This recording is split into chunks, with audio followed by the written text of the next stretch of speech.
ఆసక్తి ఉండదు. ఎప్పుడు కానీ సుఖం ఎక్కువగా ఉందనుకోండి. అందుకే భాగవతంలో ఒక మాట చెప్పినారు, పేదరికం ఒక పెద్ద తపస్సు లాంటిదట. ఎందుకు అన్నారు? కష్టం ఉన్నప్పుడు ఖచ్చితంగా భగవంతుని యొక్క నామస్మరణలో జీవులు గడుపుతారు.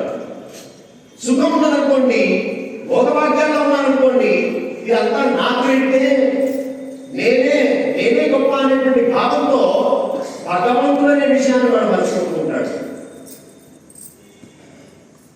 అందుకే వీడికి సుఖాన్ని దూరం చేయాలి, రాజ్యాన్ని దూరం చేయాలి అనేటువంటి ఆలోచనతో అంటే అర్థం తీసుకువచ్చాడు.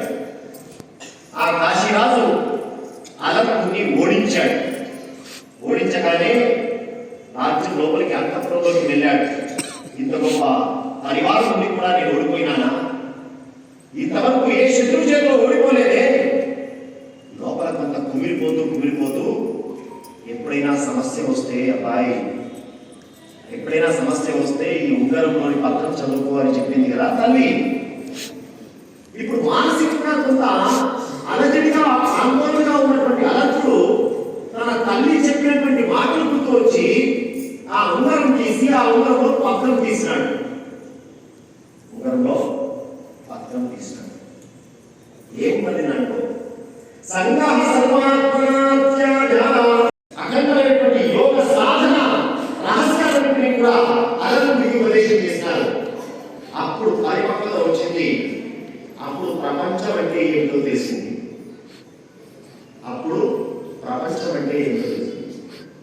ప్రపంచం అంటే ఎప్పుడు తెలుస్తుందండి? సార్ నేను ఒక 15 దేశాలు తిరిగినాను sir. I know very well about the world. ప్రపంచం ఎట్లా తెలుస్తుందంటే ప్రపంచంలో ఏమి లేదో తెలిసినప్పుడు ప్రపంచం తెలుస్తుంది. ప్రపంచం పరిపూర్ణంగా అర్థం చేస్తున్నామంటే జగత్తు అనేటువంటి దాంట్లో ఏమీ లేదు, ఉన్నటువంటి సత్యం ఒకటే.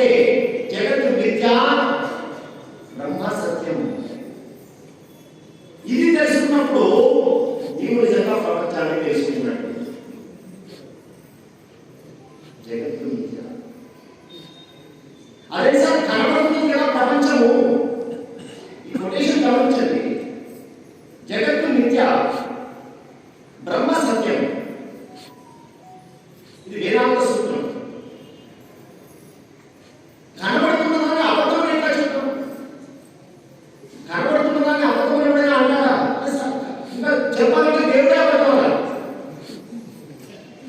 ఎప్పుడు కానీ ప్రత్యక్షంగా ఉన్నదాన్ని సత్యం చెప్తాం, ప్రత్యక్షంగా లేదాన్ని అసత్యం చెప్పాలి. కానీ కనబడుతున్నటువంటి జగత్తేమో అసత్యమట, కనబడేటువంటి బ్రహ్మేమో సత్యమట.